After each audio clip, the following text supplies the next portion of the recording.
नमस्कार, जय श्री हरि, जय श्री कृष्ण। आज म श्रीमद् भागवतको 11औं अध्यायको बाँकी अंशलाई समेत लिएर अगाडि बढ्दैछु। कल तक हमने श्रवण किया था। तीनों समय स्नान की इच्छा रखने वाले देवताओं ने भी उसे त्याग दिया था। वह रद उनके उपभोग में भी नहीं आता था। उस कुंड के ऊपर ऊपर आकाशचारी पंछियों के लिए आकाश मार्ग में भी जाना असंभव था। उनके जल में तिनके भी पड़ जाए तो वह कुंड अपनी विषाग्नि के तेज से प्रज्वलित हो उठता था। उसके चारों ओर एक एक योजन से अधिक भूभाग ऐसा था जिस पर चलना देवताओं के लिए भी बहुत कठिन था। वहां फैली हुई भयानक विषाग्नि से लपट उठती थी। उसने आसपास के वृक्षों के जलाकर भस्म कर दिया था। ब्रज के उत्तर भाग में केवल एक कोस की भूमि ऐसी रह गई थी जो उसकी विषाग्नि के प्रभाव से बची रहने के कारण रोग शोक से रहित थी। उस विशाल एवं अगाध कुंड के जो अपने तेज से दीदीप्तमान था, देखकर श्री कृष्ण ने मन ही मन सोचा, किस महान प्राणी का यह कुंड है। इस रथ में काली अंजन राशि के समान काला तथा अत्यंत दारुण वह साक्षात नागराज कालिया निवास करता है, जो पूर्व काल में मेरी जानकारी में ही सर्प भोजी पंचराज गरुड़ के भय से समुद्र का निवास छोड़कर यहाँ आ गया था। उसने इस सारी समुद्र गामिनी यमुना को विष से दूषित किया है। उस नागराज के भय से ही कोई प्राणी इस देश देश का सेवन नहीं करता। इसीलिए बड़ी बड़ी घासों से भरा हुआ यह वन भयानक हो गया है। बरोह और वृक्षों सहित यह घोर वन नाना प्रकार के लताओं तथा पाद पादपों से परिपूर्ण है तथा सर्पराज कालिये के विश्वासी मंत्री इस भूभाग की रक्षा करते हैं। यह वन आकाश की भांति अब लंब शून्य हो गया है। विषमिश्रित अन्न के समान इसका स्पर्श भी दुखदायक है। कालिये के उन विश्वसनीय सचिवों द्वारा यह सदा सब ओर से सुरक्षित है। इस रथ के दोनों तट शिवा शिवार कमल तथा छोटी छोटी लताओं से भरे हुए वृक्षों से सुशोभित होते हैं। मुझे यहाँ तक पहुंचने के लिए मार्ग बताना होगा।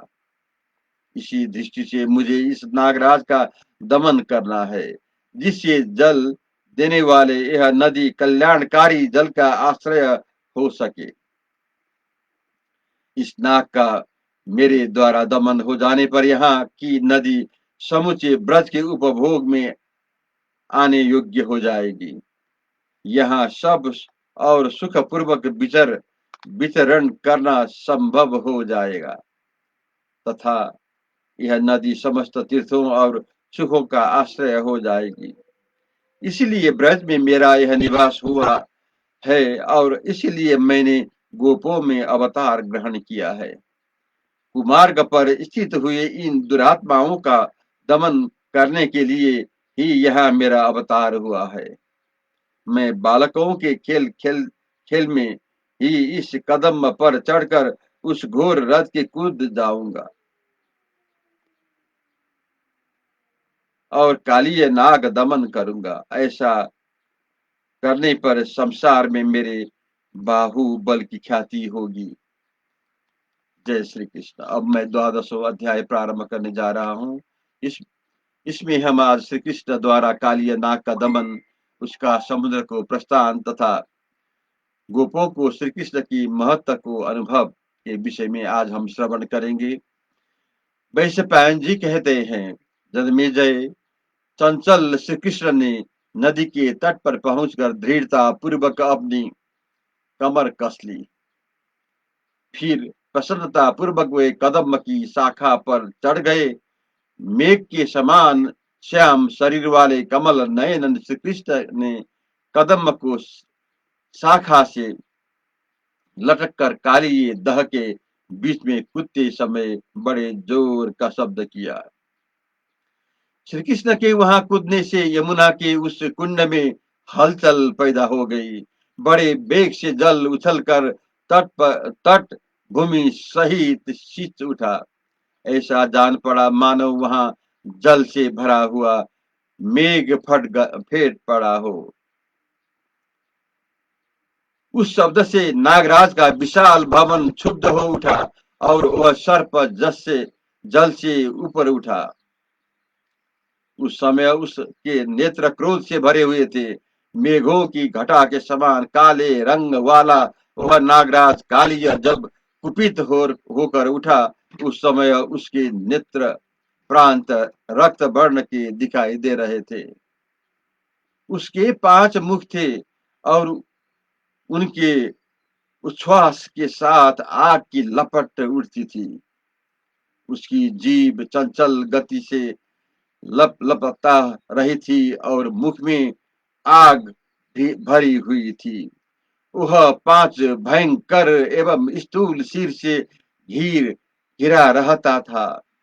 अपने अग्नि के समान तेजस्वी विशाल शरीर के द्वारा सारे रथ को पूर्ण करके वह क्रोध से कांपता तथा तेज से जलता हुआ सा प्रतीत होता था। क्रोध से जले हुए उस सर्प की विषाग्नि से काली कुंड का जल खौलने सा लगा तथा यमुना का प्रवाह पीछे की ओर लौट पड़ा। मानो वह नदी भयभीत सी होकर पीछे भाग रही हो। श्री कृष्ण को अपनी रथ में आकर बालकों के समान खेलते देख कालिया नाग के क्रोधाग्नि पूर्ण मुख से उच्छ्वास वायु प्रकट हुई।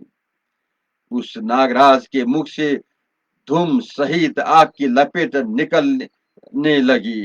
अपनी क्रोधाग्नि प्रकट करते हुए उस कालिया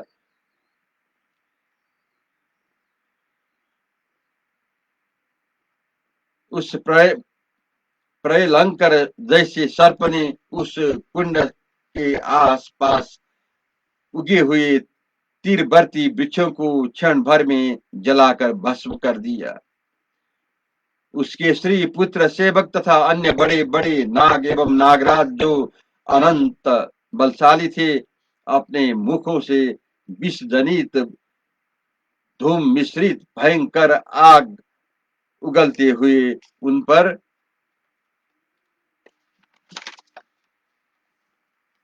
उन सभी सर्पों ने कृष्ण के को अपने शरीर के बंधन में बांध दिया। उनका हाथ पैर सारे अंग निश्चेत हो गए। वे पर्वत की भांति अविचल भाव से खड़े रह गए। उन समस्त नागराजों ने विष के प्रभाव से मिश्रित जल के द्वारा मलिन हुए अपने तीखे दांतों से श्री कृष्ण को डसना आरंभ किया, परंतु शक्तिशाली श्री कृष्ण पर मर न सके। इसी बीच में समस्त ग्वाल वाल भयभीत हो रोते हुए ब्रज में गए और अश्रु अश्रु गंध वाणी में इस प्रकार बोले। गोपों ने कहा, ये श्री कृष्ण काली दह में डूबकर मूर्छित हो गए हैं और नागराज इन्हें खाए जाता है। अतः जल्दी जाओ, देर न करो। दल बल सहित नंद गोप से कोई शीघ्र जाकर कह दो कि तुम्हारे कृष्ण को सर्प महान कुंड में खींचे लिए जाता है। वह वज्रपात की समान दारुण वचन सुनकर नंद गोप सुख से व्याकुल हो लड़खड़ाते हुए उस विशाल रथ के पास जा पहुंचे। उनके साथ ब्रज के बहुत से बालक, वृद्ध और युवतियां भी थी। रोहिणी के युवक पुत्र संकर्षण भी आ पहुंचे थे। ये सब के सब नागराज की जल स्थल क्रीड़ा भूमि के पास आए।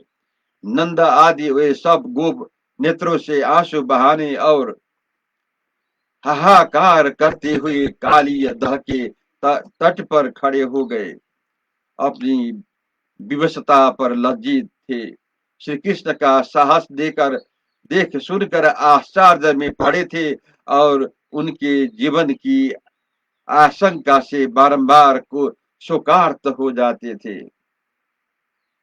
कोई हाय बेटा हाय कहकर रो देते और दूसरे हाय धिक्कार है, हम सबके जीवन को ऐसा कहते हुए चिंता मग्न हो जाते थे। दूसरों लोग अत्यंत दुखी हो हाथ हाय हम मारे गए ऐसा कहते हुए जोर जोर से रोते थे। ब्रज की श्रिया यशोदा की ओर देख चिल्ला चिल्ला कर कहती थी, हाय यशोदे तू बेमौत मारी गई, क्योंकि अपने प्यारे लाला को आज इस नागराज के बस में पड़ा हुआ देख रही हो। हाय वो सर्प के शरीर से आबद्ध हो मृत मृत की भांति घसीटता जा रहा है। यशोदे निश्चय ही तुम्हारा हृदय लोहे का बना हुआ दिखाई देता है। अरे पुत्र को इस दशा में देखकर तुम्हारी छाती फट क्यों नहीं जाती। हाय हम देखते हैं नंद बाबा अत्यंत दुखी हो काली दह के निकट लाला कन्हैया के मुख पर अपनी दृष्टि जमाए अचेत से खड़े हैं। हाय हम सब की सब यशोदा जी के पीछे पीछे सर्पों के निवास स्थान इस रथ में प्रवेश कर जाएंगी, किंतु दामोदर श्री कृष्ण को साथ लिए बिना ब्रज को नहीं लौटेगी। सूर्य के बिना दिन कैसा, चंद्रमा के बिना रात्रि कैसी, सांड के बिना गौए क्या, तथा श्री कृष्ण के बिना ब्रज कैसा। बिना बछड़े की धेनु धेनु के समान हम श्री कृष्ण के बिना ब्रज को नहीं लौटेंगे। उन गोपियों का, ब्रज वासियों का तथा नंद बाबा का विलाप और यशोदा जी का करुणा पूर्वक रोदन सुनकर श्री कृष्ण के साथ अपने एक भाव और एक शरीर के संबंध को जानने वाले संकर्षण, जो वास्तव में एक ही देह के दो भागों में एक थे, कुपित हो अविनाशी श्री कृष्ण से इस प्रकार बोले।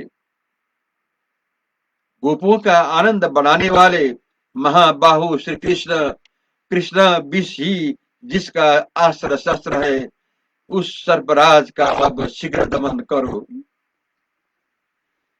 तात प्रभु ये हमारे समस्त बंधु बांधव तुम में मानव बुद्धि ही रखते हैं और तुम्हें मनुष्य मानकर ही करुणाजनक विशाल करते हैं। रोहिणी नंदन संकर्षण का यह सांकेतिक वचन सुनकर श्री कृष्ण ने सर्पों के उस बंधन को तोड़ डाला और पराक्रम दिखाते हुए अपनी बाहों पर ताल ठोका। तत्पश्चात जस के ऊपर उठे हुए वह सर्प के भारी शरीर को अपने दोनों पैरों से दबाकर श्री कृष्ण ने अपने हाथों से ही उसके मस्तक को झुकाकर पकड़ लिया। फिर श्री कृष्ण सहसा उसके बीचले विशाल सिर पर चढ़ गए और उसी पर खड़े हो नृत्य करने लगे। उस समय उनकी भुजाओं में सुंदर बाजू बंद शोभा पा रहे थे। श्री कृष्ण के द्वारा मस्तक के कुचल देने जाने पर उसका उस सर्प का दिमाग ठंडा हो गया, उसके मस्तिष्क की गर्मी शांत हो गई। वह अपने मुखों से खून उगलता हुआ कातर भाव से बोला, सुमुख श्री कृष्ण, मैंने अज्ञानवश आपने आपके सामने इस क्रोध का प्रदर्शन किया, मेरा दमन कर दिया, मेरा सारा विष नष्ट हो गया। अब मैं आपके अधीन हूँ, अतः आज्ञा दीजिए, मैं सदा ही अपने पुत्र और बंधु बांधवों को सहित आपकी सेवा करूं, अथवा किसके किसके अधीन हो जाऊं, मुझे जीवन दान दीजिए। उस सर्प को अपने पांचों मस्तकों से प्रणत हुआ देख भगवान गरुड़ ध्वज ने क्रोध न करके नागराज कालिय से यह इस प्रकार कहा कि ओ सर्प, मैं तुम्हें इस यमुना जी के जल में नहीं रहने दूंगा। तुम अपनी पत्नी भाई बंधु के साथ समुद्र के जल में चले जाओ।